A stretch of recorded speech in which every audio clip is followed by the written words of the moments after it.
উফ উফ, যা ভয় পেয়েছিলাম তাতে আমার শ্বাস আরেকটু হলেই বন্ধ হয়ে যেত। অনেকবার আপনি যেটা আপনার অভিজ্ঞতালব্ধ কারণেই বলেছিলেন, ওইটাই আজকে নিজের চোখে দেখলাম। স্পষ্ট দেখলাম ঠাকুরমশাই অন্ধকারের মধ্যে কার যেন দুইটা চোখ দুই টুকরো কয়লার মতোই জ্বলছে আর গনগন করে আগুন বেরোচ্ছে। আমার দিকেই সে তার দুটি হাত বের করে নিয়ে গলা টিপতে আসছিল। ওই সময় আমি আর সহ্য করতে না পেরে চিৎকার করে উঠেছিলাম, ভাগ্যিস ভাগ্যিস।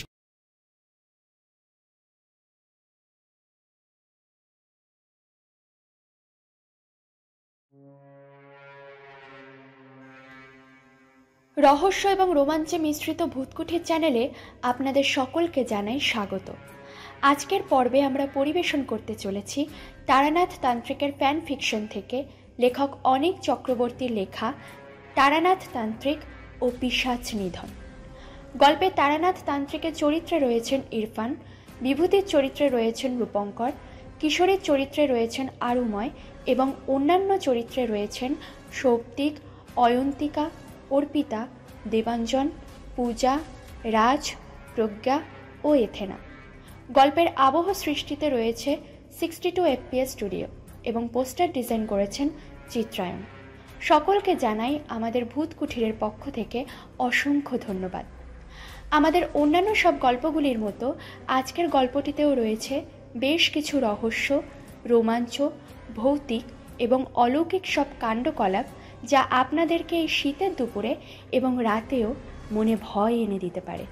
সাথে প্রতিবারের ন্যায় এবারেও আমরা পরিচিত হব তারানাথ তান্ত্রিকের আরেক নতুন বুদ্ধিমত্তা এবং কৌশল ক্রিয়ার সাথে। অতএব আপনাদের কাছে অনুরোধ রইল গল্পটি শেষ পর্যন্ত শোনার জন্য। আশা করছি আপনাদের ভালো লাগবে। শুরু হচ্ছে আজকের গল্প তারানাথ তান্ত্রিক ও পিশাচ নিধন।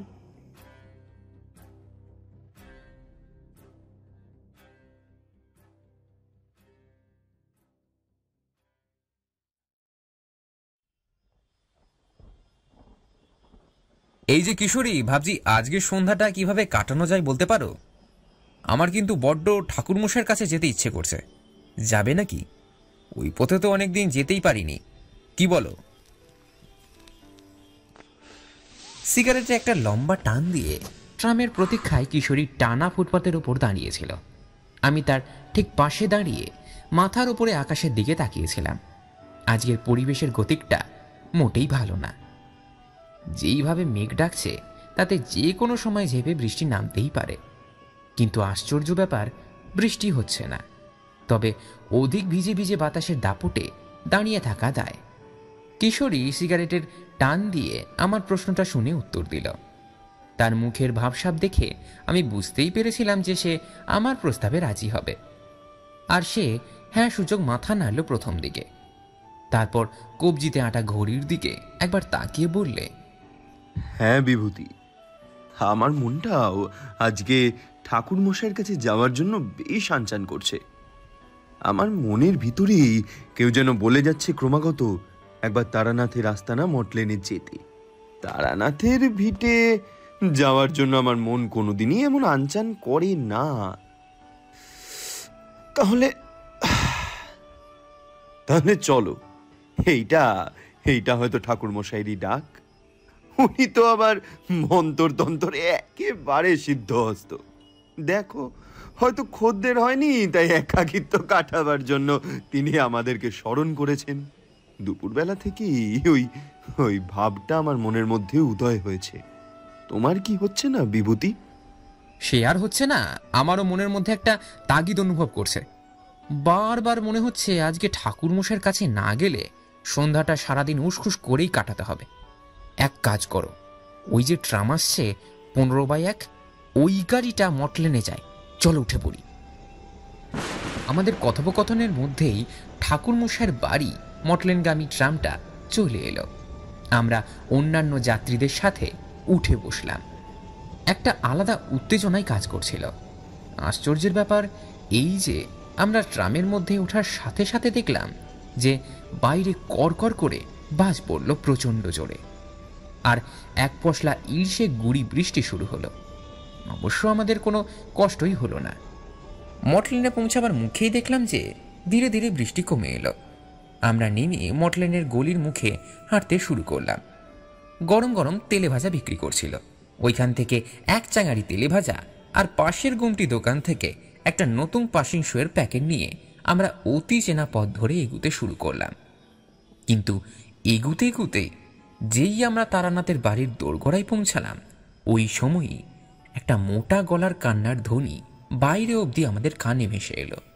আমরা শুনতে পেলাম কেউ যেন একটা মধ্যবয়সী লোক উচ্চকণ্ঠেই কাণ্ডজ্ঞানহীন হারিয়ে ঠাকুরমশাইয়ের উদ্দেশ্যে বলছে, দোহাই ঠাকুর মশাই, দোহাই দোহাই ঠাকুর মশাই, আমাদের রক্ষা করুন। ওই শয়তান যে আমার গলার টুটি চিপে ধরেছিল, আমি বুঝতে পারছি আমার দিন আমার বন্ধুদের মতোই শেষ হয়ে আসছে। যেইখানেই যাচ্ছি ওইখানেই আমি একটা ছায়া মূর্তি দেখতে পাচ্ছি। দয়া করুন, দয়া করুন আমার ওপর। আমার যে মরার ইচ্ছে নেই, এইভাবে যে আমাদের কষ্ট পেতে হবে ওইটা আমার জানা ছিল না। আপনার যত টাকা যা খুশি লাগবে আমি আপনাকে দেব, কিন্তু কিন্তু আমাকে দয়া করুন ঠাকুর মশাই। আমি এসেছি সদর রামপুর হাট থেকে, বুঝতেই পারছেন। আপনার নাম শোনার পর আমি এক মুহূর্ত বিলম্ব করিনি। কথাগুলো বাইরে থেকে শুনে আমি আর কিশোরী একে অপরের দিকে চাইলাম। মনে হলো এই সময় প্রবেশ করাটা ঠিক হবে না, কিন্তু আমাদের এই চিন্তা দূর করলেন ঠাকুরমশাই নিজেই। বাইরে থেকেই দেখতে পাচ্ছিলাম খোলা দরজার ভেতরে বৈঠকখানার ঘরে ঠাকুরমশাই বসে ওই ব্যক্তির দুর্দশার কথা শুনছিলেন। আর ওইদিকে একজন ব্যক্তি, যাকে বৈঠকখানায় আলো আঁধারি থাকার কারণে আমরা ঠিকমতো দেখতে পাচ্ছিলাম না, তিনি হাঁটু গেড়ে ঠাকুরমশাইয়ের পায়ের কাছে বসে আকুলভাবে দুই হাত জোর করেছিলেন। আমরা সদর দরজা ভেজিয়ে প্রবেশ মুখে যে লম্বা উঠোনটা আছে ওইখানে দাঁড়িয়েছিলাম। সন্ধ্যার অন্ধকারে আমাদের দেখা যাওয়ার কথা নয়, কিন্তু ঠাকুরমশাই একবার শুধু দুই হাত ধরে একটা ঘটি নিয়ে বাইরে বেরিয়ে এসে নিজের তুলসী মঞ্চে জল দেওয়ার পর আমাদের দেখতে পেয়ে হয়তো চিনতে না পেরেই কপালে ভাঁজ ফেলে আমাদের দিকে পায়ে পায়ে এগিয়ে আস্তে আস্তে বললেন, কে কে ওইখানে? বাইরে বেরিয়ে এসে আমার কাছে ধরা দাও। কে ওইখানে? ঠাকুরমশাইয়ের কণ্ঠের মধ্যে কিঞ্চিত বিরক্ত ভাব ছিল। আমরা নিজেদের পরিচয় দিয়ে বলে উঠলাম, এই যে ঠাকুরমশাই, আমরা দুইজন কিশোরী আর বিভূতি, আপনার গল্পের একনিষ্ঠ শ্রোতা, এসেছি গল্প শুনতে। আপনি কি খদ্দের নিয়ে ব্যস্ত? তাহলে মুহূর্তের মধ্যে তারানাথের মধ্যেকার বিরক্ত ভাবটা উধাও হয়ে গেল। তিনি আমাদের নিয়ে এলেন বৈঠকখানার ঘরে। আমরা দেখলাম ভেতরে বসে যেই ভদ্রলোকটা ঠাকুরমশাইয়ের সাথে ওইভাবে কাতর অনুনয় বিনয় করছিলেন, তিনি তখনও ম্লান অভিব্যক্তি মুখে ফুটিয়ে বসে আছেন। ভদ্রলোকটি এমনিতে মধ্য 50-এর, আর ওনার মাথার চুল প্রায় সবকটাই উঠে গিয়েছে। ওনার পরনে খদরের দামি পাঞ্জাবি, আর স্থূলকায় ওই ব্যক্তি চোখে একটি দামি সোনালি চশমা। আমরা গল্প শোনার জন্যই এসেছি, সুতরাং আমাদের সামনে ওই ভদ্রলোকটি থাকলে গল্প শোনানোর ক্ষেত্রে অসুবিধা হবে বলে ঠাকুরমশাই ব্যবস্থা করে দিলেন।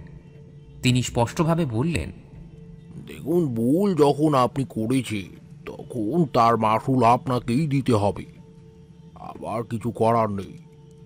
তবে আপনি যদি এতই ভয় পেয়ে থাকেন তাহলে সাময়িক রক্ষার জন্য আমি আপনাকে বেঁধে দিতে পারি, কিন্তু মন্ত্রশক্তির বাঁধন নিয়ে আপনাকে কিছু কিছু নিয়ম পালন করতে হবে।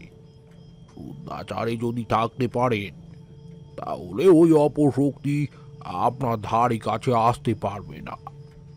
হয়তো আপনি অনুভব করবেন যে কেউ আপনার কাছে নিজেকে ধরা দেওয়ার জন্য ব্যতিব্যস্ত, কিন্তু সে যতই শক্তিশালী হোক আপনার প্রাণটা বেঁচে যাবে। আপনি যা করেছেন ওইটা কিছুতেই সমর্থনযোগ্য নয়। একজনের বাঁচার ইচ্ছেকে আপনি সমূলে নষ্ট করেছেন, সে কি আপনাকে ছেড়ে দেবে ভেবেছেন? তাই আপনি আমার বলে দেওয়া নিয়মটা পুঙ্খানুপুঙ্খ রূপে পালন করে তারপর আসুন আমার কাছে দিন তিনেক পরে। তবে হ্যাঁ, দিনের বেলা আসবেন না, আসার সময় লিখে দেওয়া থাকবে।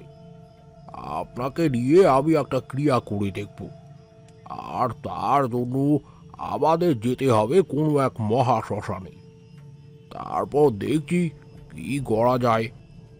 এতটা বলে ঠাকুরমশাই পুরনো ফলিত জ্যোতিষ বইয়ের ভাঁজ থেকে একটা কাগজ বের করে ওনাকে দিলেন, আর আমাদের সামনেই ওনার মাথা থেকে পা অবধি একটা শুকিয়ে যাওয়া জবা ফুল বিড়বিড় করতে করতে পড়তে লাগলেন চোখ বুজে, আর মাথার উপর বার তিনেক ফুঁ দিলেন।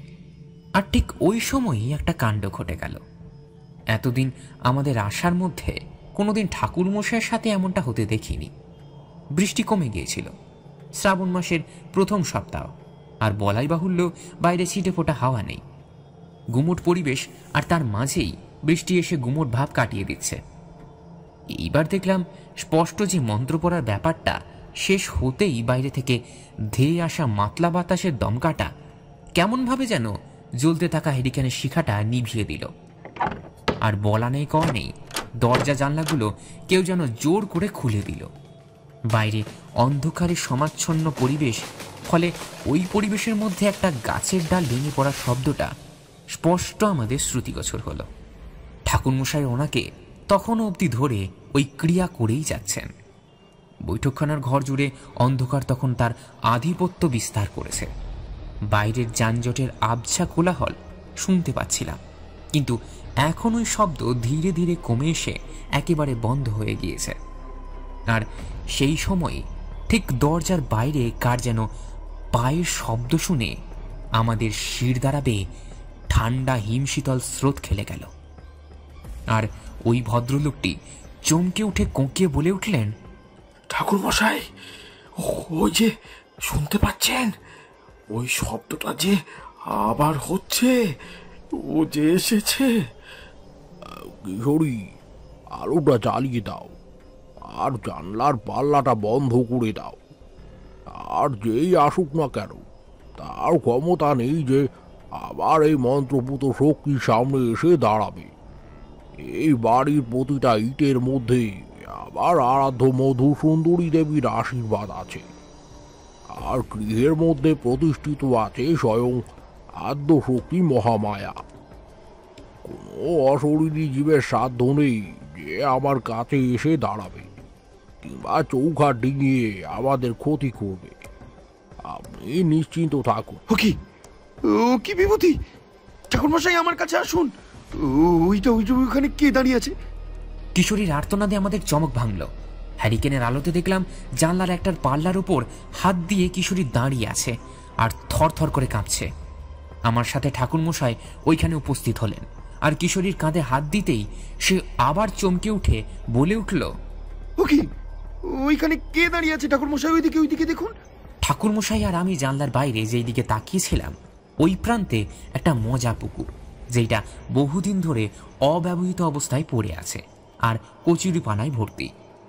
যেই দিকে কিশোরী নিজের আঙুল নির্দেশ করে আমাদের কিছু দেখাবার চেষ্টা করছে, ওইখানে ঝোপ জঙ্গল, আর ওইখানে জমাট অন্ধকার ছাড়া কিচ্ছু দেখা যাচ্ছে না।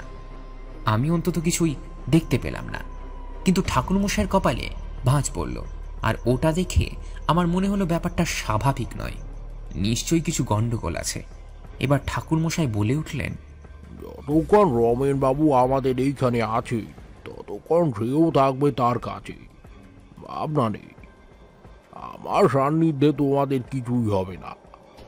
আচ্ছা রমেন বাবু, আবার দেওয়া ওই কাগজটা সব নিয়ম পুঙ্খানুপুঙ্খ ভাবেই লিখিত আছে। এখন আপনি আসুন। রমেনবাবু ঠাকুরমশাইকে প্রণাম জানিয়ে ওইখান থেকে চলে গেলেন। এর মধ্যে বৃষ্টি শুরু হলো, পরিবেশ আবার হালকা হতে শুরু করলো। ভয়ের যেই ভাবটা মনের মধ্যে সঞ্চার হয়েছিল সেটা আর নেই, কেমন যেন স্বাভাবিক মনে হলো। তখন ঠাকুরমশাই একটু হেসে আমাদের দেওয়া পাশিং শোয়ের নতুন প্যাকেট খুলে তার একটা ধরিয়ে বললেন,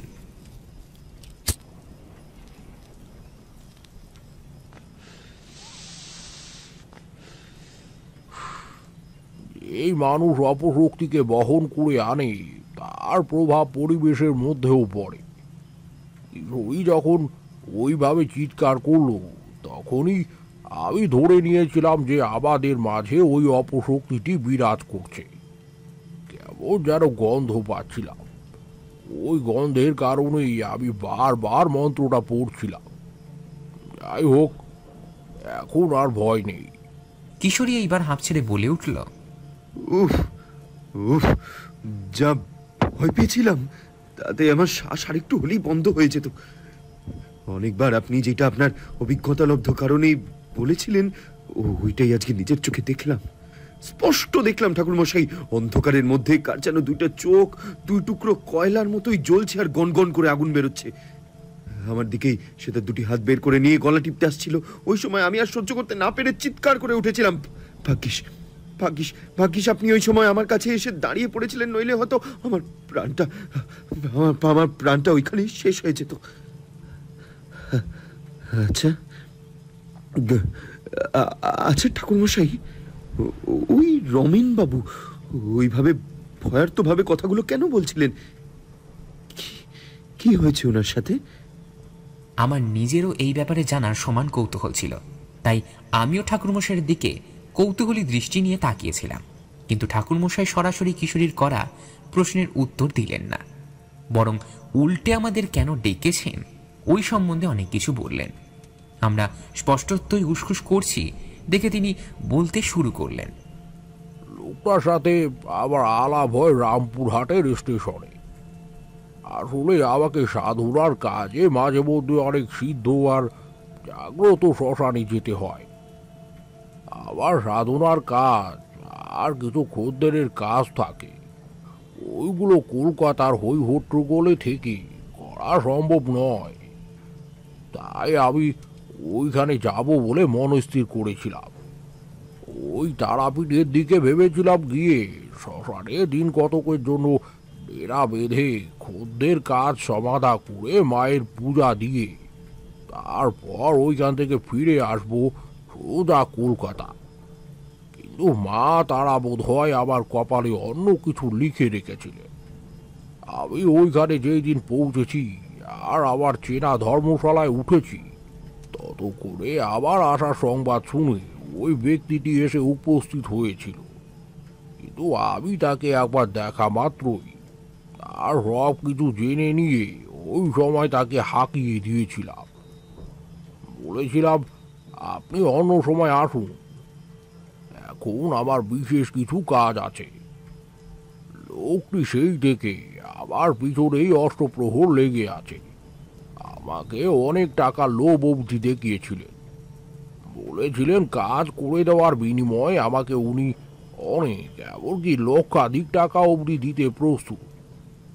কিন্তু তোমরা তো জানোই যে আমার টাকার প্রতি এখন আর কোনো লোভ লালসা নেই। আমি তারাপীঠে নিজের কাজ সমাধা করে তারপরই বাড়ি ফিরে আসি। কিন্তু কোত্থেকে কে জানে আমার ঠিকানা ওই লোকটি জোগাড় করে উপদ্রব আরম্ভ করেছে। ওনাকে যতই আমি বলি যে আমার দ্বারা আপনার কোনো কাজ সম্ভব নয়, ততই তিনি আমাকে নানাভাবে দিনে রাত্রে উত্ত্যক্ত করছেন। এইটা আমার কাছে বড্ড বিরক্তকর। তাই আজকে যখন এলো তখন আমি তাকে তার করণীয় সম্বন্ধে অনেক কিছু কড়া কথা শুনিয়ে দিলাম।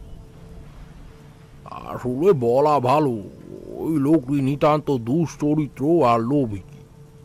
টাকার জন্য সে এমন হেন কোনো কাজ নেই যা করতে পারে না।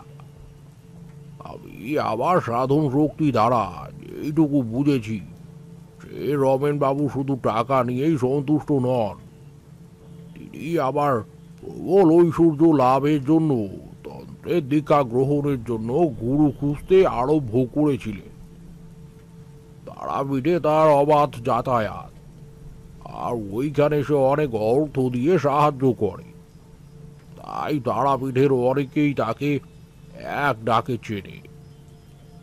আমার কথা কোনো এক পান্ডার কাছেই শুনেছিলেন, যখন তিনি বিপদে পড়ে দেওয়ালে পিঠ টেকিয়ে ফেলেছিলেন। বলছেন কি ঠাকুরমশাই, ওই ব্যক্তির মধ্যে কি সত্যিকারের সাধক হওয়ার কোনো গুহ লক্ষণ আপনি দেখেছেন? আরে খেপেছ বিভূতি, সাধনা কি যার তার কর্ম। যে ইচ্ছে হলেই তুমি দীক্ষা নিয়ে তুমি মন্ত্র নিলে আর নির্দিষ্ট সংখ্যক বীজ মন্ত্র জপ করেই সিদ্ধাই পেলে। আমি আমার সারা জীবন এই পথে অতিবাহিত করে সত্যিকারের সদ্গুরুর খোঁজ পেয়ে যেইখানে কোনো সাধনা ঠিক মতো করে উঠতে পারলাম না, সেইখানে তোমরা কি মনে করো রমেন বাবুর মতো অজ্ঞানী ব্যক্তি শুধুমাত্র নিজের খারাপ অভিসন্ধি নিয়ে এই পথে এসে সাধনার কাজ শুরু করলে তিনি কি অনেক শক্তি লাভ করবে?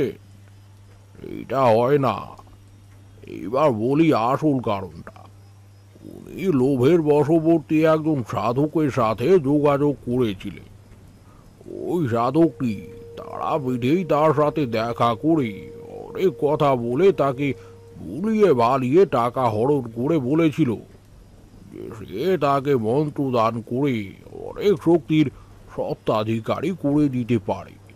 রমেন বাবুর ওই কথা শুনে চোখে লোভের আগুন চকচক করে ওঠে, আর উনি নিজেই এমনটাই চেয়েছিলেন।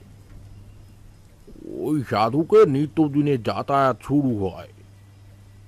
এই সাধকটির কথা তিনি বলেছিলেন তিনি ছিলেন শ্মশানচারী সাধক।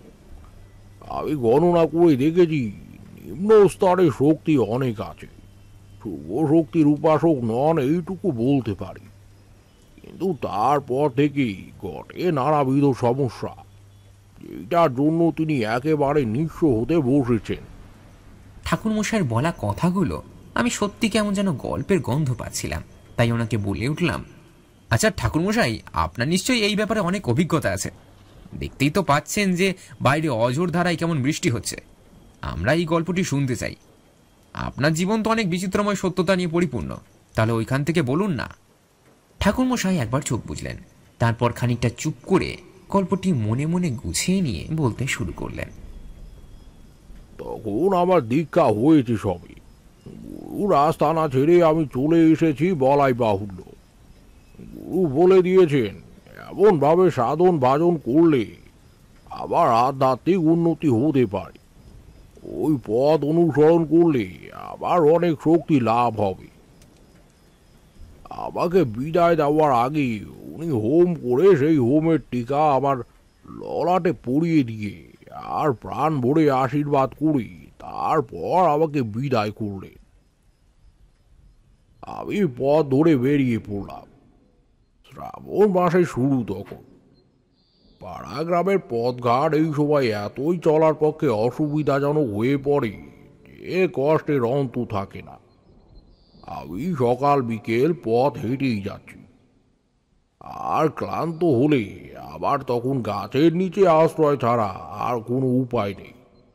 বৈরাগী মানুষ, সহজে কারোর বাড়িতে থাকা চলে না। তবু যখন একেবারেই পারছি না, তখন কাছে পিঠে থাকা মুদির দোকান কিংবা এক দুইজন গৃহী মানুষদের সাথে দেখা হলে নিজের আহারের জন্য কিছু চাইছি। আমাকে চাইতে হতো না। গ্রামের মধ্যে আমি গেলে আমাকে তারা কিছু না কিছু দিয়েই দিত। খিদে পেতাম, ওই ফুটিয়ে সবা গ্রহণ করতাম। তবে একবার আমার একটা অদ্ভুত অভিজ্ঞতা হলো, সেটা বলার জন্য আবার এই গল্পের অবতারণা। একদিন পথ হাঁটতে হাঁটতে চলে এসেছি অনেক দূর। জনপদ আছে এমন একটা স্থান থেকে আমি দিন কতকের জন্য অতিবাহিত করব এমনটা স্থির করেছি। ঠিক ওই সময় দেখলাম দূরে একটা মেয়ে কলসি কাকে পুকুরের দিকে নেমে যাচ্ছে। মেয়েটির পরনের বেশভূষা সহজেই বুঝিয়ে দেয় সে বিধবা। আবার কেমন মায়া হলো, আর মনে মনে একটা সন্দেহ ধরা দিল।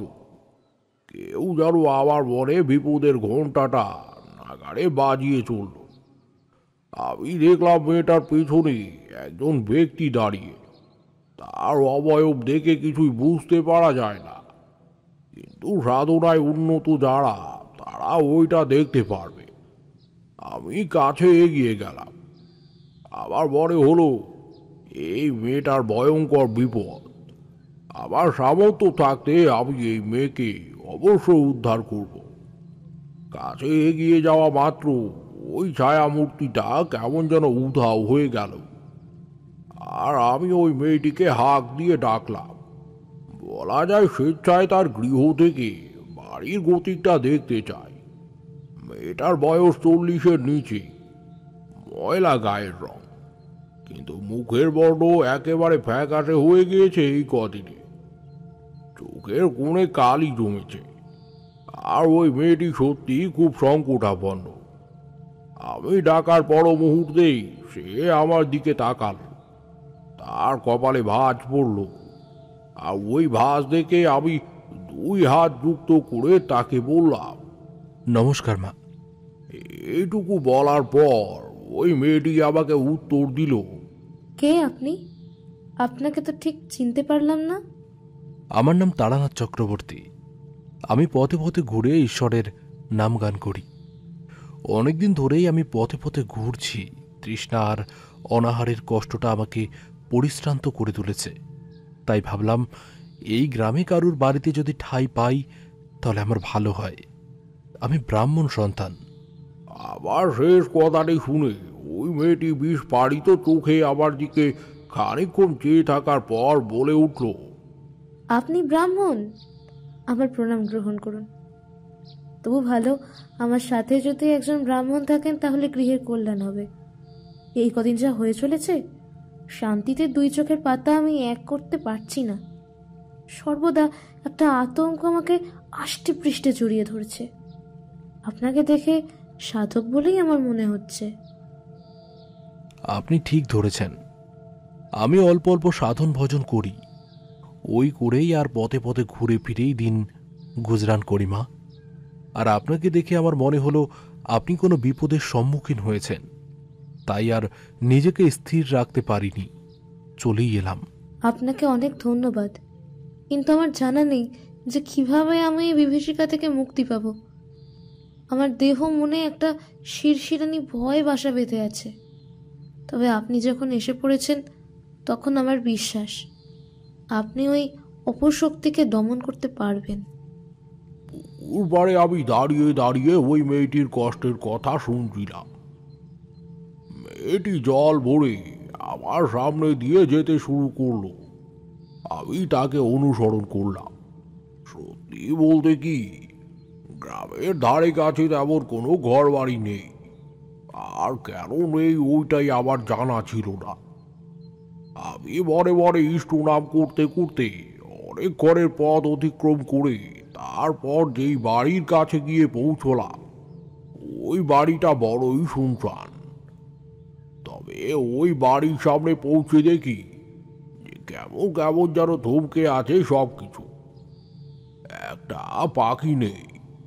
আশেপাশের বাড়িগুলো অনেক দূরে দূরে। আমি যখন ওই মেয়েটির সাথে তার বাড়ির পথে রওনা দিচ্ছিলাম, তখন দূর থেকে কিছু মানুষের দিকে আমার নজর পড়েছিল। সকলেই আমার দিকে বড় বড় চোখ করে তাকিয়েছিল। একজন লোক কাঁধে গামছা ফেলে পুকুর ধারে নাইতে যাচ্ছিল। সে আমাকে ওই মেয়েটির সাথে যেতে দেখে কেমন যেন থমকে দাঁড়িয়ে পড়ল, আর চোখের নীরব ইঙ্গিতে আমাকে বললে যেন ওই বাড়িতে না যেতে, ওইখানে বিপদ আছে। আমি যদিও তেমন কিছু গ্রাহ্য না করে এগিয়ে গেছি, কিন্তু আমার মনে হয়েছে গ্রামের মানুষদের কথা শোনা আমার দরকার ছিল। মাটির তৈরি ওই বাড়িটা কিন্তু সত্যি বলতে আমার মন্দ লাগেনি। থাকার মধ্যে যা আছে সেইটা হলো আশেপাশের নির্জনতা, এইটা আমার খুবই ভালো লাগছিল। বাড়ির মধ্যে আমি ঢুকতেই আমার কেমন যেন অনুভূতির সঞ্চার হলো, যেটা খুব একটা ভালো নয়। গুরুর কাছে থাকাকালীন আমি জেনেছি যে এই বাড়িতে খারাপ শক্তি থাকবে, ওই বাড়িতে ঢোকা মাত্রই সাধক মানুষ সেইটা সম্বন্ধে জানতে পারবে। এটিকে দেখলাম কলসিটা দাওয়ার ওপর নামিয়ে দাওয়ার সিঁড়ির ওপর বসে পড়ল। মুখে চোখে কপালে গামের পাড়ত জমে থাকার দরুন সে নিজের শাড়ি দিয়ে মুছতে মুছতে একটু হাঁপ চিরিয়ে নিচ্ছিল। মেয়েটির সাথে একজন বয়স্ক বৃদ্ধাকে দেখলাম, যে আমার আসার সংবাদ পেয়ে আমাকে মুড়ি আর বাতাসা সহযোগে কিছু আহার দিল, আর পাশে নামিয়ে রাখলো জলের পাত্র। প্রাণ ভরে ওই জলযোগ গ্রহণ করে তারপর আমি জিজ্ঞেস করলাম, আপনার সমস্যাটি কিসের? আমাকে সম্পূর্ণটা খুলে বলুন, নইলে আমার পক্ষে কিছুই করা সম্ভব হবে না। কিন্তু কিছু বলার আগেই ওই মেয়েটি আমার দিকে তাকিয়ে কেমন যেন বিষণ্ণভাবে হাঁপ ছেড়ে দিয়ে কান্নায় ভেঙে পড়ল। তারপর কান্না ভেজা কণ্ঠে বলল, ঠাকুরমশাই, আমাকে এই গ্রামের লোকেরা এক ঘরে করে দিয়েছে। কেউ এখানে আসে না। সকলেই আমাকে ভাবে আমি নাকি ডাইনি। আমার আমার নজরে নাকি আমার স্বামী শেষ হয়ে গেছে। আপনি নিজে বলুন, আমার নিজের সংসার আমি নিজেই কেন উজাড় করব? আমার নিজের ক্ষতি করে লাভ কি? ব্যাপারটা আবার প্রথমে কিছুই বোধগম্য হলো না। তাই আমি কিছু উত্তর না দিয়ে চেয়ে রইলাম ওই মেয়েটির অশ্রু সজল মুখের দিকে। সে তখনও সমানভাবেই কেঁদে চলেছে, আর তার ঠিক পাশেই সান্ত্বনা দেওয়ার ভঙ্গিতে বসে আছেন ওই বয়স্ক মহিলাটি। তিনি মেয়েটির মুখটা নিজের বুকের কাছে চেপে ধরে তারপর তার মাথায় হাত বুলিয়ে দিচ্ছিল। কথা বেরুচ্ছিল না ওই কম বয়সী বিধবা মেয়েটির গলা থেকে। তাই মেয়ের কথার রেশ ধরে ওই বয়স্ক মহিলাটি বলে উঠল, বাবা, আমি ওর মা। আমার মেয়েকে এইখানে সৎ বংশের ছেলের সাথেই মাসখানেক আগে বিয়ে দিয়েছিলাম, কিন্তু তার যে এইভাবে কপাল পুড়বে সেইটা আমি কল্পনাও করিনি। মেয়ের উপর কার যেন নজর পড়েছে। প্রথমে তার স্বামীকে নিলে, তারপর আমার ওই মেয়ের সদ্যজাত শিশু কন্যা ওকেও। মালতীর উপর কার যেন নজর পড়েছে। আমাকে চিঠি লিখে মেয়ে সব কিছুই জানিয়েছিল। আমি আর থাকতে পারিনি, তল্পি তল্পা নিয়ে এখন চলে এসেছি। আমার তো আর পিছুটার নেই, তাই আমার সব কিছু ফেলে রেখে এসে গেছি আমার মেয়ের কাছে। সে যখন কষ্ট করে চিঠি লিখতো তখন তাতে ফোঁটা ফোঁটা কান্নার দাগ থাকতো। মেয়ে আমার বড়ই পয়মন্ত, কিন্তু কার যে কুদৃষ্টি পড়লো যে সিঁথির সিঁদুরটা মুছে গেল সম্পূর্ণ। এবার আমার কি হবে গো ভগবান? মা এবং মেয়ে উভয়ের কান্নার কলরবে পরিবেশটা কেমন যেন হয়ে গেল।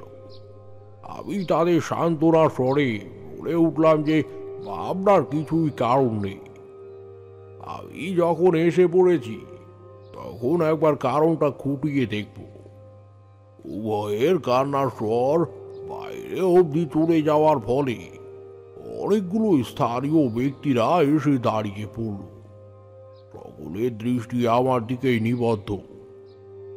আবার এই উপস্থিতির কারণ কি ওইটাই ওরা জানতে চেয়েছে।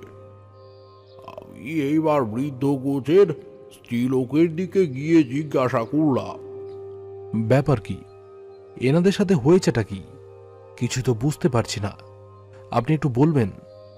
কি আর বলবো ঠাকুর মশাই, হতভাগী নিজের স্বামীকে খুইয়েছে, দেখতেই তো পাচ্ছেন। অপয়া মেয়ে, আমাদের গ্রামের ছেলে সুবোধ তাকে বিয়ে করে আনার পর বাড়িটায় যেন আগুন লেগে গেল।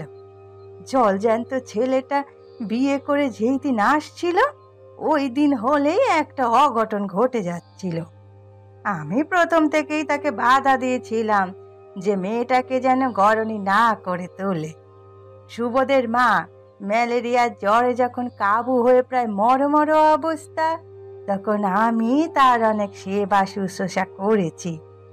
সুবোধ কলকাতায় কাজ করত।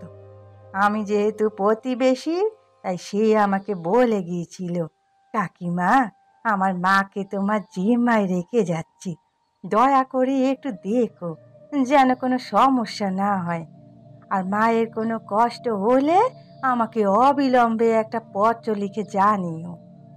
এই বলে সুবোধ মাত্র দিন তিনেক থাকার পরে চলে গেল। আমরা গ্রামের মানুষজন কম আগলে রেখেছি তাকে, কিন্তু ওই হতভাগীটা আসার পর থেকে যত অঘটন ঘটে গেল। সুবোধের বাবা অবধি বেঘরে প্রাণটা জলাঞ্জলি দিল। কথাগুলো শুনতে আমার মোটেও ভালো লাগছিল না, কিন্তু না শুনে উপায় নেই। আমার মধ্যেকার সাধন শক্তি দিয়ে যতই আমি অনুভব করি আসল বিপত্তিটা কোন দিকে, কিন্তু আমাকে আসল সত্যিটা জানতে হতোই। কিন্তু ঠাকুরমশাই, মার মেয়ে আপনাকে তো আসল কথাটা বলতেই চাইছিলেন, তা আপনি তাদের থেকে না শুনে প্রতিবেশী ওই বয়স্কার মুখ থেকে কেন শুনতে চাইছিলেন?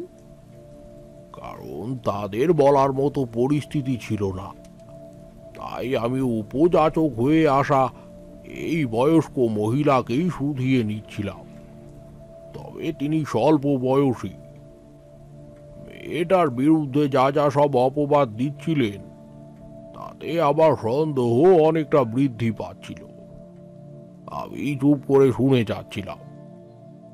ওই বয়স্কা মহিলা যা যার সাথে উত্তরাত্তর বলে যাচ্ছিলেন। আমি ওই বয়স্কাকে এইবার প্রশ্ন করলাম, কেন? তার বাবা আবার কি করে প্রাণ হারালেন? ওইটাই তো বলছি ঠাকুর মশাই, ওই মেয়েটার কারণেই সব কিছু হয়েছে। সুবোধের মা হেমবালা আমার সম্বন্ধী ছিল, চম্পকে আমরা বন্ধু ছিলাম। আমার থেকে প্রায় বছর দুয়েকের ছোট হলেও তার আর আমার বাড়ি প্রায় একই গ্রামে। প্রথমে আমি এই গ্রামে বিয়ে করে আসার পর তার জন্য নিজের হাতে পাত্র নির্বাচন করেছিলাম।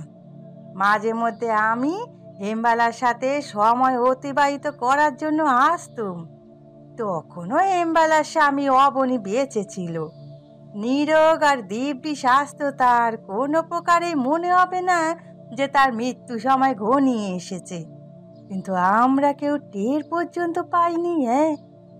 আজ থেকে প্রায় মাস 6 আগের এক সন্ধ্যাবেলা আমাকে হেমবালা নিজের কাছে ডেকে বললে, শুনছো দিদি, ভাবছি এইবার খোকাকে সংসারী করে দেব।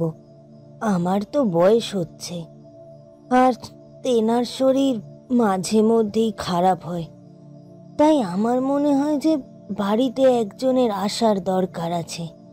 তার ওপর সংসারের দায়িত্ব তুলে দিয়ে তারপর আমি শেষ কটা দিন একটু ঠাকুরের নাম গান করব। ছেলে তো বলতে নেই মন্দ রোজগার করছে না, তার যা আয় তাতে আমাদের সংসারের 4টি প্রাণীর হেসে খেলে চলে যাবে। আমিও মৃত্যুর আগে শেষের কটা দিন নাতি নাতনির মুখ দেখে যেতে চাই। তবে ইষ্টের কাছে মনে প্রাণে প্রার্থনা করি তিনি যেন আমার গৃহে ফুটফুটে একটা নাতি পাঠান। বংশে প্রদীপ দেওয়ার মতো কেউ আসুক তো, তবেই না উত্তর পুরুষের হাতে জল পাবো। তুমি পাত্রী দেখো। কথা শুনে আমি প্রতিশ্রুতি দিলাম যে তাই হবে। আমি আমাদের গ্রামের ঘটক আছেন, তার কাছে সব কথা বলায় তিনি সব কিছু ব্যবস্থা করে দিলেন। আর প্রার্থী দেখতে যেই দিন যাওয়ার কথা ওই দিন অবনীবাবু ওনার এক বন্ধুকে সাথে করে নিয়ে গেলেন, কিন্তু ওইখান থেকে ফিরে এলেন শুধুমাত্র তার বন্ধুটির নাম ছিল প্রদ্যুৎ মাহাতো। তখন অনেক রাত্রির ঠাকুর মানুষ। হেমবালার স্বামী আর প্রদ্যুৎ বাবু উভয়েই রওনা হয়েছিলেন মাথার ওপর সূর্য ওঠার সাথে সাথে। গরুর গাড়ি সব কিছু তৈরি ছিল, কিন্তু বিকেল গড়িয়ে গিয়ে সন্ধ্যা নেমে এলো, কিন্তু না না না, কিছুতেই তাদের আর পাত্তা নেই। ওইদিকে হেমবালা তো দুশ্চিন্তায় জল অবধি পান করেনি, কারণ আমরা সকলেই জানতাম যে যতই যা হয়ে যাক অবনীবাবু কখনোই নিজের বাড়ি ছাড়া অন্য বাড়িতে রাত কাটাবেন না।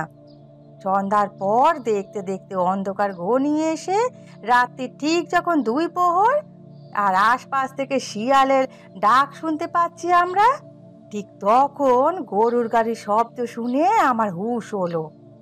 হেমবালা দাওয়ার ওপর 2 হাঁটুর ওপর মুখ গুজে বসেছিল। সে তখন অবধি মুখ না তুলে ওইভাবেই বসে রইল, কিন্তু আমি ভোলা দরজা দিয়ে দেখলাম যে গরুর গাড়ি থেকে কে যেন নেমে আমাদের দিকে দ্রুত দৌড়ে আসছে। আর বলা বাহুল্য, চাঁদের আলো থাকার দরুন আমি মুখটা দেখতে পেলুম। দেখতে পেয়েই আমার বুকের ভিতরটা কেমন চ্যাত করে উঠল। দেখলাম যে সর্বাঙ্গে রক্ত মেখে আমাদের দিকে আসছেন পদ্মুত বাবু। তার বুকে মুখে অস্থিরতা লেপ্টে আছে। ওইভাবে ছুটে আসতে দেখে আমি চিৎকার করে উঠলাম। আমার চিৎকার শুনে ওই এমবালা অবধি কেমন যেন কেঁপে কেঁপে উঠল। সে আর ওইভাবে চুপ করে বসে থাকতে পারলো না। আমি আর একটু হলেই পড়ে যাচ্ছিলাম। হেমবালা ছুটে এসে আমাকে ধরে নিল। তারপর উদ্বিগ্ন কণ্ঠে বলে উঠল, এই যে দিদি, আপনি ওইভাবে চিৎকার করলেন, কিছু হয়েছে? আমি কোনো কথা বলতে পারছিলাম না। সামনের দিকে আমার আঙ্গুলটা অনেক কষ্ট করে দেখিয়ে দিলুম। হেমবালা আমার আঙ্গুলটা যেই দিকে নির্দেশ করা ছিল ওই দিকে একবার তাকালো। ততক্ষণে পদ্মুত বাবু আমাদের কাছে চলে এসেছে আর হাত বাজানো দরজাটা 2 হাত দিয়ে খুলে উঠোনে এসে বসে পড়ে হাঁপাতে লাগলো। আর আমাদের দ্রুত বলে উঠলো, ওই দরজাটা বন্ধ করুন, বন্ধ করুন। ও এসে পড়লে আমাদের কাউকে ছেড়ে দেবে না। দয়া করে দরজাটা বন্ধ করুন। আর পারলে আমাকে আমাকে একটু জল দিন। আমি ওই দরজাটা বন্ধ করে দিলাম। তারপর জিজ্ঞাসা করলাম পদ্মুত বাবুকে, এ কি, আপনি একা ফিরে এলেন যে? অবনী বাবু কোথায়? তিনি হাঁপাতে হাঁপাতে শুধু বলে উঠলেন, সব বলছি। তার আগে 1 গ্লাস জল দিন। তেষ্টায় আমার ছাতি ফেটে যাচ্ছে। হেমবালা আর কোনো কথা বলতে পারছিলেন না ঠাকুর মশাই। সে আগের মতোই অশুভ কিছু আশঙ্কা করে নিয়ে বসে পড়ল আর চাপা কান্নায় ফেটে পড়ল। আমি ওই সংকটাপন্ন মুহূর্তে কাকে যে সামাল দেব ঠাকুর মশাই তা ভেবে পেলুম না। তারপর আমার বিচার বুদ্ধি সব ফিরে আসার দরুন আমি ওই সময়ই ঘটি থেকে জল নিয়ে তারপর ওই পদ্মুত বাবুকে দিলাম। আর আমার হাত থেকে জল নিয়ে সেটা এক চুমুকেই তিনি শেষ করে দিলেন। তারপর আর কি, উনি বলতে শুরু করলেন। তিনি একবার 2 হাত জোর করে ইষ্ট নাম স্মরণ করে বলতে শুরু করলেন, দিদি, আমার যা ভয় করছে ওইটা আমি আপনাকে ভাষায় প্রকাশ করতে পারবো না। আমার সাথে এইরকমটা হবে কল্পনাও করিনি।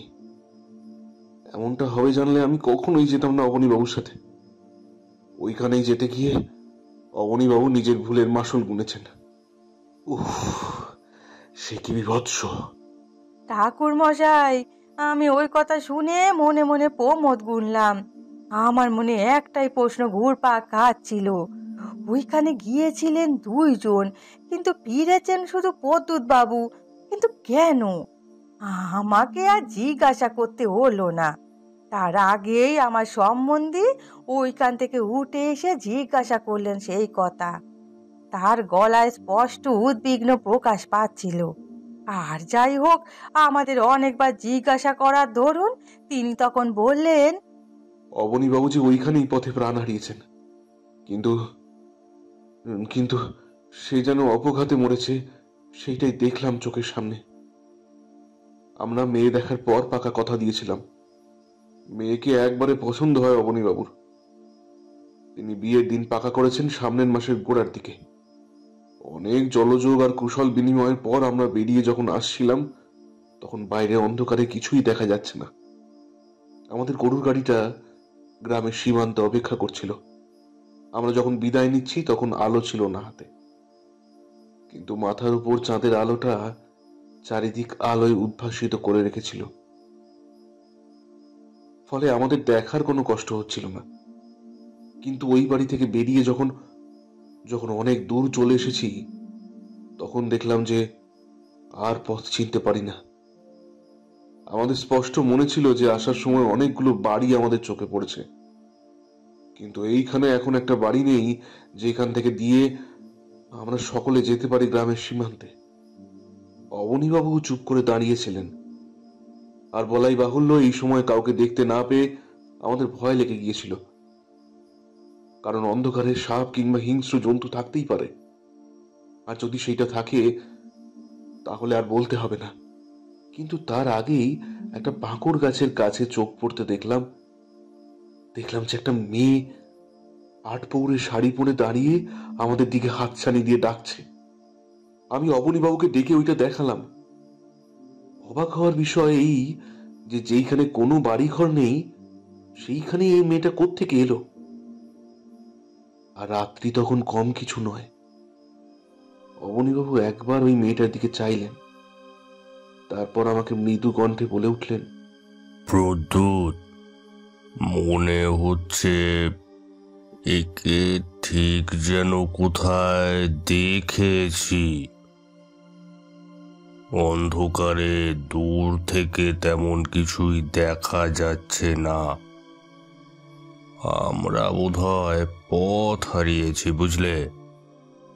তাই ওইখানে যখন মেয়েটা দাঁড়িয়ে আছে তখন আমাদের একবার গিয়ে গ্রাম থেকে বেরোবার পথটা শুধিয়ে গরুর গাড়ির কাছে পৌঁছে যাওয়া উচিত। আমরা পায়ে পায়ে তার দিকে এগিয়ে গেলাম, কিন্তু মেয়েটা আমাদের সাথে কথা না বলেই হাতছানি দিয়ে তার পিছনে আসার ইঙ্গিত করলো। আমি একটু জোর দিয়ে বলে উঠলাম, এই মেয়ে, যে পথ দিয়ে আমরা এখন যাচ্ছি ওইটা কি গ্রাম থেকে বেরোবার পথ?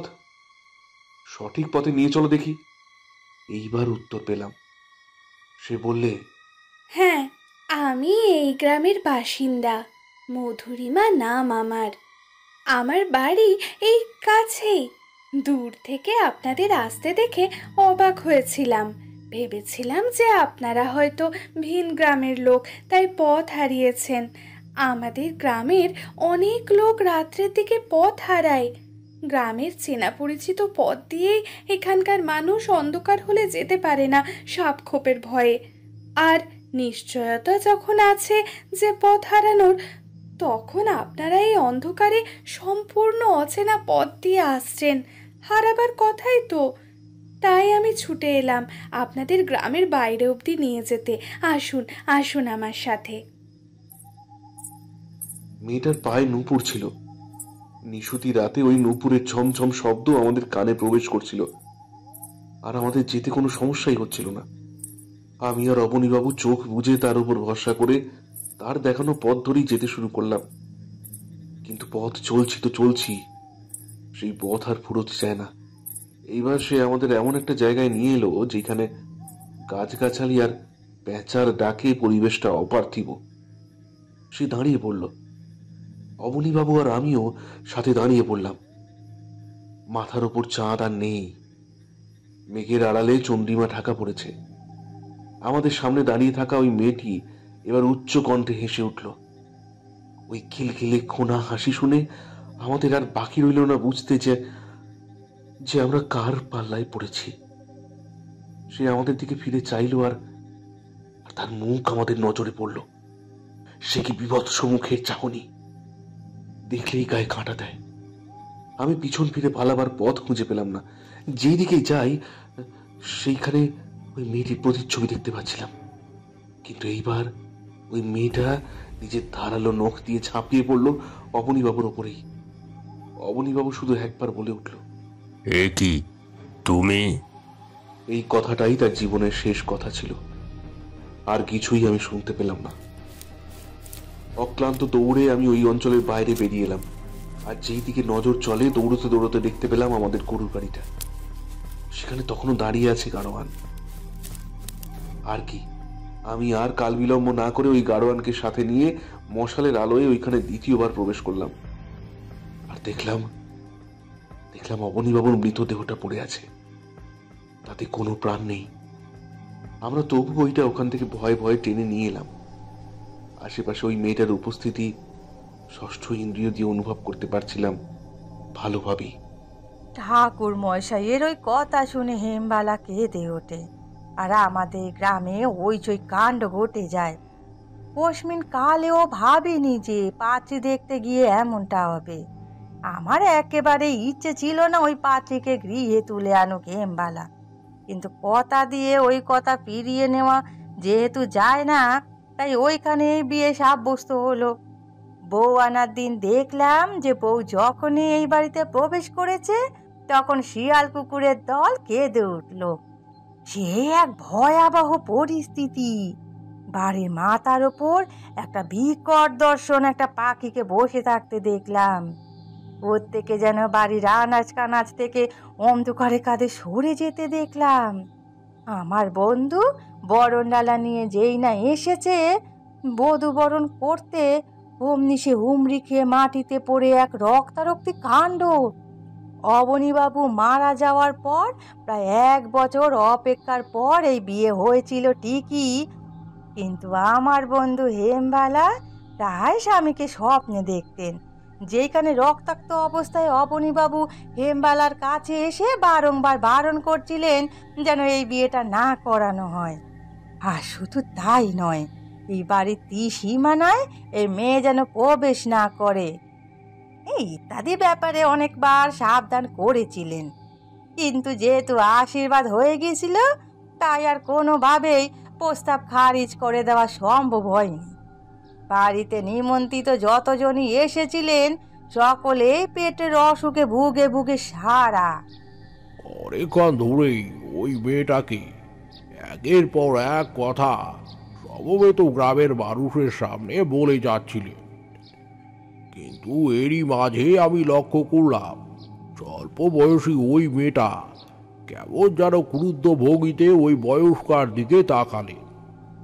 আর কেউ দেখুন না দেখুন, ওই মেয়েটা চোখের সাদা অংশগুলো জবা ফুলের মতো লাল ছিল। ওই দেখে সত্যি আমার বুকটা এক মুহূর্তের জন্য ছ্যাঁত করে উঠল। আমি ভাবলাম তাহলে গন্ডগোলটা এইখানে। গ্রামের মানুষ কেন এইখানে আসে না সেইটা আবার এইবার ভালোভাবে জানা হলো। তবে এই ক্রুদ্ধ ভাবটা নিমেষের জন্যই ছিল। বয়স্ক মহিলাটা আবার বলতে যাচ্ছিলেন কিছু, কিন্তু এইবার ওই মেয়েটা সহ্য করতে না পেরে উঠে দাঁড়িয়ে প্রায় মারমুখী হয়ে বলে উঠল, আমার নামে এমন মিথ্যা অপবাদ দিয়ে আপনি ঠিক করছেন না, এর প্রতিশোধ আমি নেবই। ঠাকুরমশাই, আপনি কোনো কথায় বিশ্বাস করবেন না, সব কথা মিথ্যে মিথ্যে মিথ্যে। আমার নামে কলঙ্ক ছড়ানো হচ্ছে, এটা একদমই সত্যি নয়। বয়স্কা মহিলাটা আরো বেশি করে গলা উঁচিয়ে বলে উঠলেন, তোমার কার সাজি জানতে আমার বাকি নেই। একে একে সকলকে খেলে এইবার আমাদের গ্রামের মানুষগুলোকে নিরাপদে থাকতে দেবে না। না, যদি ভেবে থাকো এইরকম করবে তাহলে তোমার এই বাড়িতে আগুন দিয়ে ডাইনিকে পুড়িয়ে মারবো। হ্যাঁ, তখন শায়েস্তা হবে। ঠাকুর মশাই, আপনি জানেন না, এই বউ ঢোকার পর থেকে হেমবালা প্রায় শয্যাশায়ী হয়ে থাকতো। তার মৃত্যুর আগের মুহূর্তে আমাকে সব কুকীর্তি জানিয়ে দিয়েছিল। আমি পত্র লিখেছিলাম বন্ধুর ছেলে সুবোধকে, সে যেন অবিলম্বে চলে আসে। পত্র পাঠ মাত্র সে চলে আসে, কিন্তু এমনকি গ্রামে ঢোকেও, কিন্তু বাড়িতে পৌঁছবার আগেই তার অকাল প্রয়াণ ঘটে। এইবারও কি আপনি বুঝতে পারছেন না কিছু? বুঝতে আমি অনেক কিছুই পেরেছিলাম, তাই তখন আর কিছু না বলে ওই মহিলাকে চুপ করতে থাকার নির্দেশ দিয়েছিলাম। সন্ধ্যার অন্ধকার তখন ঘনিয়ে আসছে। এও দেখলাম একটা ছোট্ট মেয়ে বাইরে বেরিয়ে এলো। তাকে দেখে আমি শিউরে উঠলাম। তার কাঁধের কাছে 2 ক্ষত চিহ্ন। আর শুধু তাই নয়, ওই মেয়েটির প্যাকাটির মতোই গঠন দেখে শুনে আমার মনে হয়েছিল তার দেহের মধ্যে রক্ত বলতে কিছুই নেই। ওই অল্প বয়সী ছোট্ট মেয়েটির ওপর সত্যি কার যেন নজর পড়েছিল। আর একটা ব্যাপার দেখলাম যে ওই মেয়েটির যখন আবার খুঁটি ধরে দাঁড়িয়ে আছে তখন তারা বা তার দিকে একবার তাকিয়ে কেমন যেন জিভ দিয়ে ঠোঁটটা চেটে নিল। আলো থাকা সত্ত্বেও কিছুই বুঝতে পারা যাচ্ছিল না। কিন্তু আমি তান্ত্রিক মানুষ, অনেকদিন সাধু সঙ্গ করে করে আমার একটা অভিজ্ঞতা আর শক্তি এসেছিল, যা দিয়ে আসো বিপদ সহজেই আন্দাজ করতে আমার কোনো কষ্টই হতো না। ওই সময়ের জন্য সকলকে সকলের স্থান থেকে চলে যেতে বলে আমি ওই ছোট্ট মেয়েটিকে নিজের কাছে ডেকে আনলাম। বললাম, খুকি, একটু কাছে আসো তো, দরকার আছে। মেয়েটির নাম বিনা। সে আমার কাছে এলো। আমি তাকে কাছে বসিয়ে একটা খড়ি মাটি দিয়ে তার চারপাশে বৃত্তাকার গণ্ডি দিলাম, আর ঘটি থেকে জল নিয়ে তার মাথায় ছিটিয়ে দিতে দিতে মন্ত্র পড়লাম। ওইদিকে বিনার মা কেমন যেন উদ্বিগ্ন হয়ে উঠল। আমাকে বলে উঠল, এ কি ঠাকুর মশাই, আমার মেয়েকে আপনি কি করছেন? আমার মেয়েকে আমার কাছে ফিরিয়ে দিন। তখন আর পিছিয়ে যাওয়ার পথ নেই। আমি জানি যে মেয়েটার বিপদ অপরিসীম। তাকে আমাকে আর যাই হোক তার মায়ের কাছ থেকে সরিয়ে রাখতে হবে। মেয়েটির মায়ের উদ্দেশ্যে আমি বলে উঠলাম, বিচলিত হওয়ার কোনো কারণ নেই। তোমার কাছে তোমার মেয়েকে আমি ফিরিয়ে দেব। আমার মনে হচ্ছে তার কোনো সংকট এসেছে। তোমার কোল শূন্য করে কেউ তাকে ছিনিয়ে নিয়ে গেলে সেটা কি তোমার ভালো লাগবে? বিনার দিদিমা কিন্তু আমার কথায় সায় দিল। এ বলে উঠল, যা ভালো বোঝেন করুন আপনি। আর ঠাকুর মশাই, ওই যে কোণের ঘরটা দেখতে পাচ্ছেন, ওইখানেই আপনার থাকার ব্যবস্থা আমি করে দিয়েছি। আপনি যা করুন করুন, অন্তত আমার মেয়ের ডাইনি অপবাদ থেকে উদ্ধার করুন। বিয়ের আগে গ্রামের মানুষেরা তাকে ওই কথাই বলতো। কত কষ্ট করে যে তার বিয়েটা আমি দিয়েছি সেইটা স্বয়ং ঈশ্বরই জানেন। আমার এইবার ভাবনার অন্ত হোক। আমার কাজে আর কেউ বাধা দিল না। আর বলাই বাহুল্য, আমি ওই মেয়েটিকে গণ্ডির মাঝে বসিয়ে দিয়ে তারপর একটা তন্ত্রের ক্রিয়া সম্পন্ন করে তার মাথায় হাত রাখার পর দেখলাম যে তার বিপদের আর বেশি দেরি নেই। আমি তার হাতে একটা তাগা শক্ত করে বেঁধে দিলাম। ওইটা বেঁধে দেওয়ার পর তাকে চলে যেতে বললাম। কিন্তু রাত্রে আমি ওই বাড়িতে কিছু আহার গ্রহণ করলাম না। এই গ্রামের মোড়ল পুলক ঘোষ আমাকে ওই ভিড়ের মধ্যে দেখেছিলেন। তিনি আমার কথা শুনেছিলেন। আমাকে দেখার পর ভিড় পাতলা হতেই উনি আমাকে বলেছিলেন, ঠাকুর মশাই, আজকের আহারটা আপনি আবার গৃহে যদি সম্পূর্ণ করে তাহলে বাধিত হব। ওই কথা শুনে আমি চলে গিয়েছিলাম একটা লন্ঠন হাতে ওই মোড়লের বাড়ি। পথের অন্ধকারে দেখলাম একটা ছায়াময় মূর্তি আমাকে অনুসরণ করছে। আমার প্রতি যে কারুর আক্রোশ থাকতে পারে এইটা আমার জানা কথাই ছিল। তাই আমি যখন দেখলাম যে আমার পিছনে একটি মেয়ে এগিয়ে আসছে, তখন বিশেষ অবাক হলাম না। কারণ ওই মেয়েটিকে আমি ভালোভাবেই চিনে গিয়েছিলাম। তার কাজ শুধু রক্ত পান করে সন্তুষ্ট থাকা। ঠাকুরমশাইয়ের কথা শুনে আমার একটু কৌতূহল হলো, তাই ওই কথা শুনে আমি বলে উঠলাম, বলছেন কি ঠাকুরমশাই? কে ওই মেয়েটা যে আপনার কাছে পরিচিত, অথচ এই গ্রামের মানুষ আর ওই মেয়েটার ক্ষতি করে চলেছে? ঠাকুরমশাই আরেকটা সিগারেট ধরিয়ে মৌজ করে টান দিয়ে বললেন,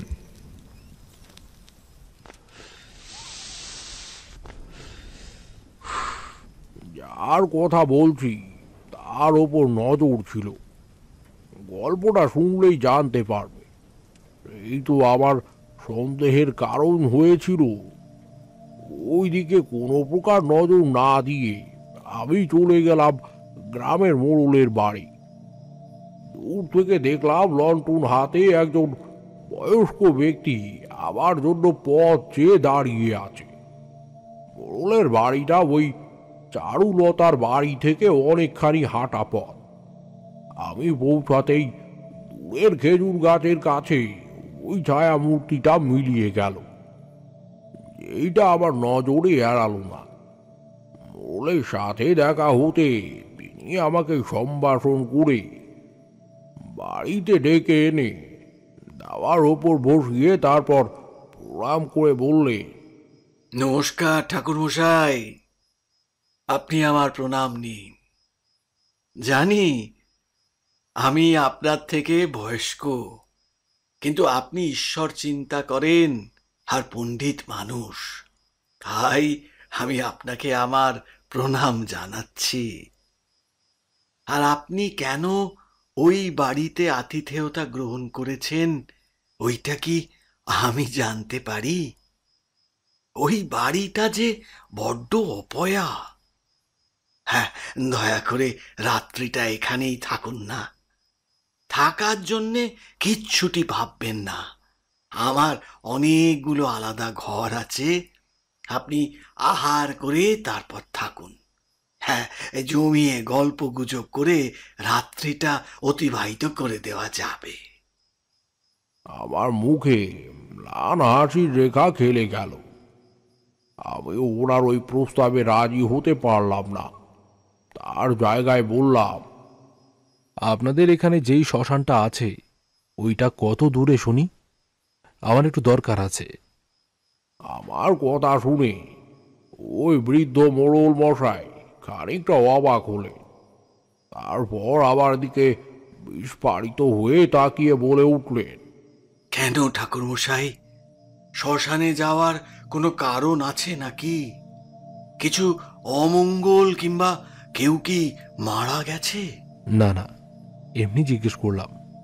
দেখুন, আমরা হলাম সাধু সন্ত মানুষ। ওই স্থানটা আমাদের কাছে বড়ই পবিত্র ঘর স্থানের সমতুল্য। তাই ভাবলাম যে ওইখানে কালকের দিকে যেতে পারি, তাই শুধিয়ে নিচ্ছিলাম। মোড়ল মশাই দুই হাত জোর করে আমার উদ্দেশ্যে সাবধান বাণী হেনে বলে উঠলেন, ভুল করেও রাত্রিবেলা ওইখানে যাবেন না। ওইখানে প্রতিদিনই একটা না একটা মরা আসে, আর কেউ দাহ কাজ সম্পূর্ণ করে যেতে পারে না। আমার বাড়ির পাশ দিয়ে কত লোক বিভীষিকা দেখে ভয় পালিয়ে যায়, সেইটা নিজের চোখে দেখেছি। ওইটা দেখেই তো আমার বুকের হৃদস্পন্দন বেড়ে গেছিল একবার। সাদা শাড়ি পরিহিত একজনকে ওইখান থেকে বেরিয়ে আসতে দেখেছিলাম। সে প্রত্যেক দিন রাত্রে সকলের দুয়ারে দুয়ারে গড়া নাড়ে, আর নাম করে চেনা স্বরে ডাকাডাকি করে ঠাকুরমশাই। যেই তার ডাকে একবার সাড়া দেবে তার মৃত্যু হবেই। আমার থেকে কত কম বয়সীরা অকাল প্রয়াণের শিকার হয়েছে। বলছেন কি? ওই দিন আহার করে যখন চারুলতার বাড়ির পথে ফিরি, তখন আবার ওই একই অনুভূতির শিকার হই। কিন্তু আবার অভিষেক মহামৃত্যুঞ্জয় মন্ত্র দ্বারা আবার সদ্গুরু আগেই করে রেখেছিলেন, ফলে আমাকে কেউ কোনো ক্ষতি করতে পারবে না। হয়তো তার অস্তিত্ব সম্বন্ধে আমি জানতে পারবো, কিন্তু ওই যে আমার কাছে এসে দাঁড়াবার ক্ষমতা কারুর নেই। দাঁড়ালেই তাকে মাসুল গুনতে হবে। বাড়ি ফিরে যখন কড়া নাড়ি, তখন ভিতর থেকে দরজাটা সম্পূর্ণ অপ্রত্যাশিতভাবেই খুলে দিলে ওই স্বল্প বয়সী বিধবা মেয়েটি। কিন্তু তার চোখে মুখে কোনো অভিব্যক্তি নেই। সম্পূর্ণ উদাসীনভাবে সে আমাকে দরজা খুলে দিতে আমি আমার থাকার স্থানে ঢুকে পড়লাম। বাতির আলোতে আমি নিজের বিছানার চারপাশ জুড়ে একটা সুরক্ষা গণ্ডি কেটে নিলাম, আর তারপর বীজ মন্ত্র জপ করতে করতে শুয়ে পড়লাম। ঘুম ভাঙল মাঝরাতে। আমার ঘুম এমনিতেই পাতলা, তারপর আবার অচেনা স্থানে ঘুমিয়ে থাকলে ঘুম আমার সহজেই আসতে চায় না। জানালাটা এমনিতেই বন্ধ ছিল, আমি খুট করে হাওয়ার একটা শব্দ শুনে জানালাটা আলতো করে খুলে দিতে কিছু দেখতে পেলাম না। উঠোনে কেউ যেন আলকাতরা ঢেলে দিয়েছে বলে মনে হলো। আর বলাই বাহুল্য, অনেকক্ষণ পর যখন আবার অন্ধকারে চোখ অভ্যস্ত হলো, তখন দেখলাম যে সদর দরজার কিল খুলে কেউ যেন বেরুবার চেষ্টা করছে।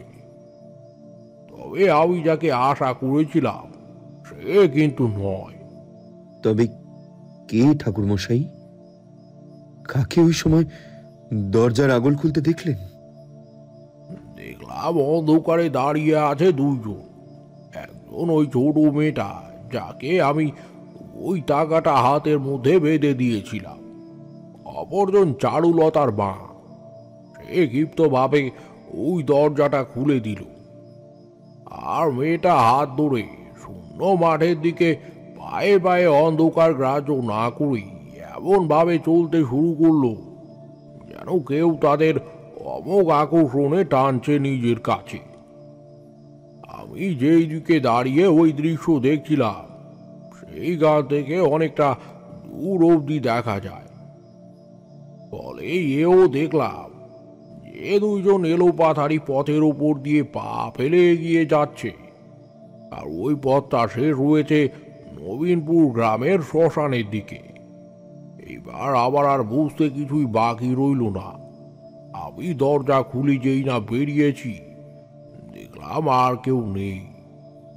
এইভাবে ওই দুজন হাঁটছিল, তাতে আধ ঘন্টার বেশি তাদের সময় লাগবে। আর আমার এই ভাবনাই ঠিক ছিল। আমি চকিতে প্রথমে পাশের ঘরে যেইখানে ওদের থাকার ঘর, ওইগুলো ভালোভাবে দেখে নিলাম। একটা ঘর থেকে আলোর ছিটে ভেসে আসছিল, কিন্তু বিছানায় কেউ নেই। আমি একটু নিচু হতেই দেখতে পেলাম, আর দেখেই অবাক হলাম, খাটের নিচে একটা কঙ্কালের হাড় পড়ে আছে। ঠিক পড়ে আছে বলবো না, বরং মাটির মেঝেতে কেউ গর্ত করে কেউ যেন ওইটা এমন ভাবে পুঁতে রেখেছে যাতে সহজে কারু দৃষ্টিতে না আসে। কিন্তু আমি দেখলাম মাটির থেকে ওই হাড়ের টুকরোটা ঈষৎ উঁচু হয়ে আছে। সাদা অংশটা খানিক দেখা যাচ্ছে ভালোভাবে। আমার আর কোনো সন্দেহ রইল না, অপরিসীম ক্ষতি করে দেওয়ার জন্য ওই কাজ কেউ করে দিয়ে থাকবে। আর হ্যাঁ, এও দেখলাম যে বাইরে থেকে হুস হুস করে বাতাস দিচ্ছে। ফলে আমার আর দাঁড়ানো সম্ভব ছিল না। আমি যত দ্রুত সম্ভব বাইরে বেরিয়ে গেলাম। দূরে, একদম দূরে ওই দুজনকে দেখা যাচ্ছে, আর আবার কানে ভেসে আসছে ঝিঝি পোকার শব্দ। ওই শব্দ শুনে আমার মনে বিপদের সংকটের ধ্বনিটা যেন ক্রমশই বেজে উঠছে। আমি আর স্থির করতে পারলাম না। পাশেই একটা নিম গাছ ছিল। ওই গাছের একটা মোটা ডাল ভেঙে তাতে আগুন জ্বালিয়ে পথ ধরে চললাম তার পিছু পিছু। আর নানাবিধ পথ দিয়ে শেষমেশ এমন একটা স্থানে এসে পৌঁছালো এইখানে আর কোনো দিকে কোনো বাড়ি ঘর নেই। আমার মতো সাধক মানুষের গাটা কেমন যেন ছমছম করে উঠল। শিরীষ গাছের আড়ালে দাঁড়িয়েছিলাম আমি। পাশেই একটা আধ ভাঙা মন্দির মতো, তার আশেপাশে বেদির মতো।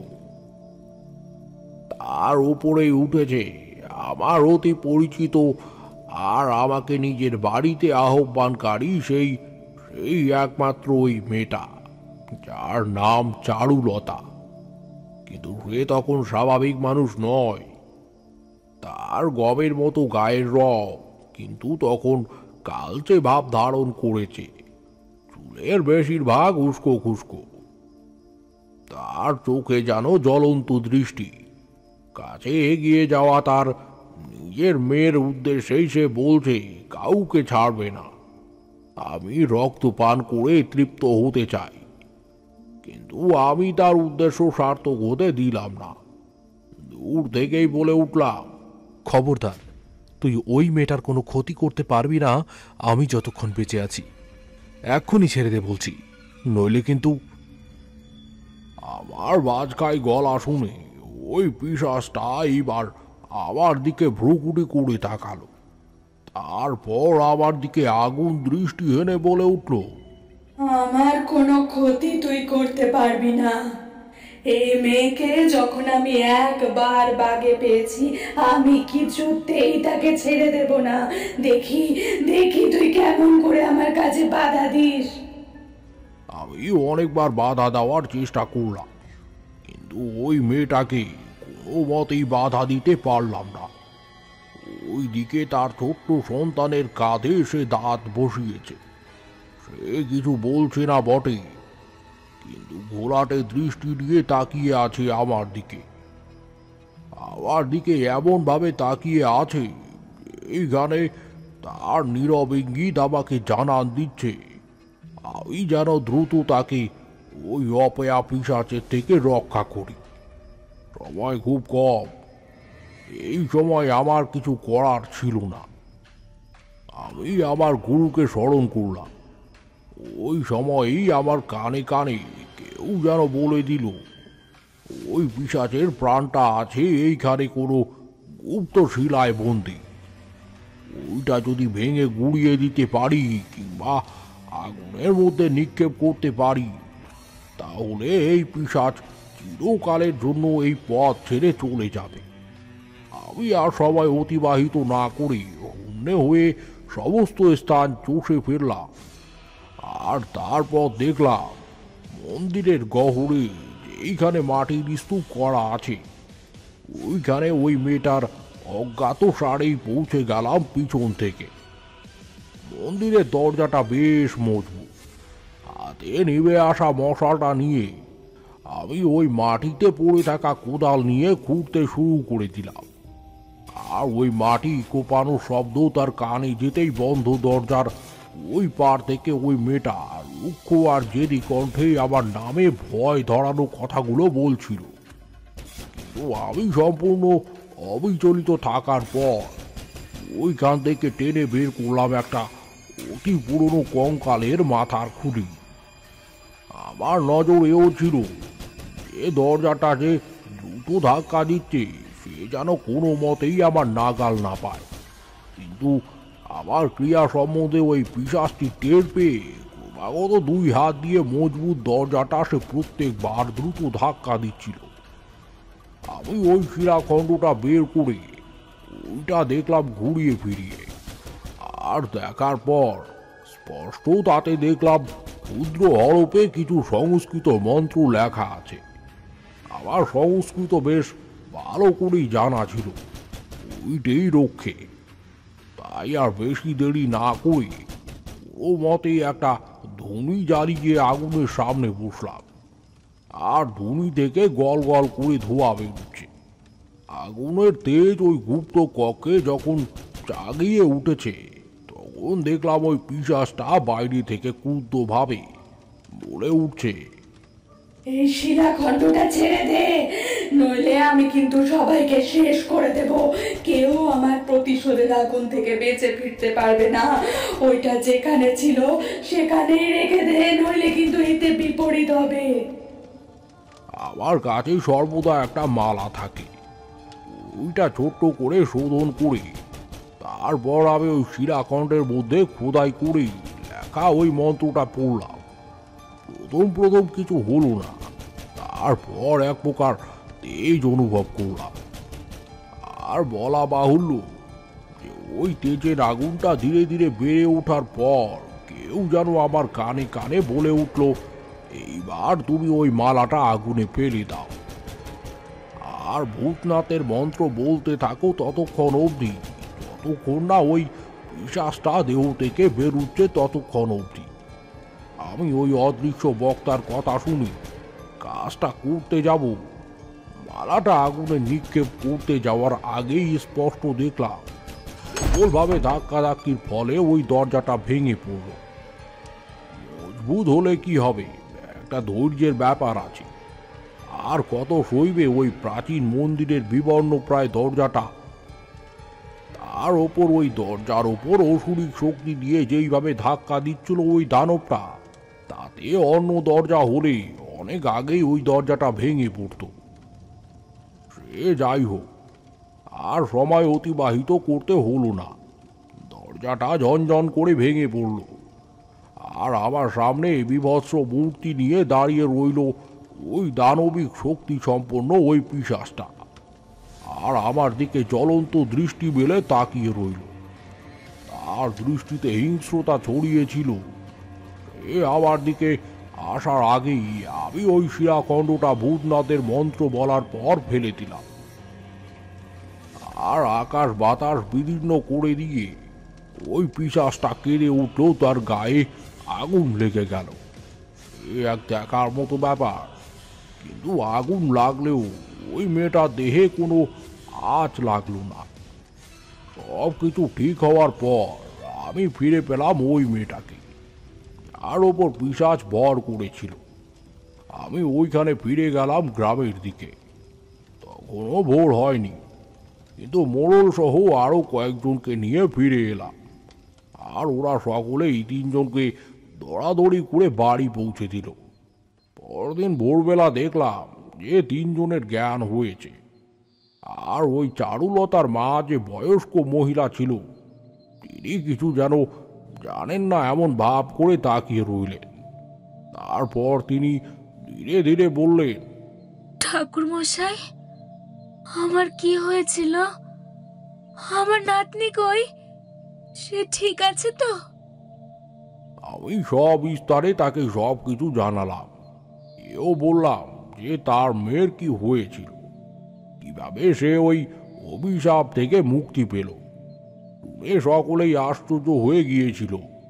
তবে সকলকে জানালাম যে ভয়ের আর কোনো কারণ নেই। ওই পিশাচিকে আমি নিজের হাতে শেষ করে দিয়েছি। ওই গ্রাম থেকে তারপর বিকেলের দিকে আমি বেরিয়ে এসেছিলাম। আর বলাই বাহুল্য, আমার জীবনে ওই অভিজ্ঞতা একটা দাগ কেটে গিয়েছিল। নইলে আর বলছি কি এমনি এমনি। গল্প বলা শেষ করে ঠাকুরমশাই উঠে যাওয়ার পরিকল্পনা করছিল, কিন্তু কিশোরী খানিকটা অবাক হয়ে বলে উঠল, তাহলে এর সাথে রমেনবাবুর ব্যাপারটার কিসের সম্বন্ধ? রমেনবাবুকেও কি পিশাচে তাড়া করেছে, এইটাই বলতে চাইছেন আপনি? একদম ঠিক কিশোরী। তুমি একটু আগে যেই ছায়ামূর্তিকে দেখলে, সে একটা পিশাচ। রমেনবাবু তো আর লোক ভালো নন, নিশ্চয়ই কোনো খারাপ কাজ করেছেন। আর যার মাসুল গুনতে হচ্ছে তাকে একটা অনিশ্চিত জীবন কাটিয়ে। আমার ওইটাই ভাবনা হচ্ছিল বলেই আমি আমার জীবনে এমন একটা দুর্জয় অভিজ্ঞতার কথা তোমাদেরকে বলে দিলাম। তাহলে এবার ওনার কি হবে? প্রশ্নটা করলাম আমি। শুনে তারানাথ উদাসীনভাবে বলে উঠলেন, তুই যেই দিকে তাকে নিয়ে যাবে ওই দিকেই তার ভাগ্য যাবে। আমি শুধু চেষ্টা করে দেখতে পারি। কথা শুনে আমাদের মুখে আর কিছু বলার মতো ভাষা ছিল না, শুধু চোখের সামনে ভেসে উঠছিল রমেনবাবুর কাঁদো কাঁদো মুখটা। ওনার ওই করুণ অবস্থার যে কি মর্মান্তিক পরিণতি হবে কে জানে। যেইভাবে উনি ঠাকুরমশাইয়ের কাছে প্রার্থনা করছিলেন, ওইটা শুনে আমাদের অন্তরাত্মা কেঁপে কেঁপে উঠেছিল। ঠাকুরমশাই অবশ্য একদিন আমাদের বলেছিলেন, সবকিছু ঈশ্বর নিয়ন্ত্রণ করছেন, তার মাঝে যদি অন্যায় কিছু হয়ে থাকে ওইটা তিনি মার্জনা করেন না কস্মিনকালে। যে পাপী তাকে শাস্তি পেতেই হবে, এইটাই চিরাচরিত নিয়মের মধ্যে পড়ে। নাইলে জগতের নিয়ম যে সঠিক থাকবে না, সবকিছু ওলট পালট হয়ে যাবেই। আমার মাথায় এই কথাগুলোই বারবার ভেসে উঠছিল, কিন্তু গল্পটা একটা প্রভাব রেখে দিয়েছিল আমার মনের মধ্যে, যেটা ঠাকুরমশাইয়ের অন্যান্য গল্পতে খুব একটা থাকে না। আমরা চুপ করে বাইরের ঝুপসে অন্ধকারের দিকে চেয়ে থেকে বসে রইলাম।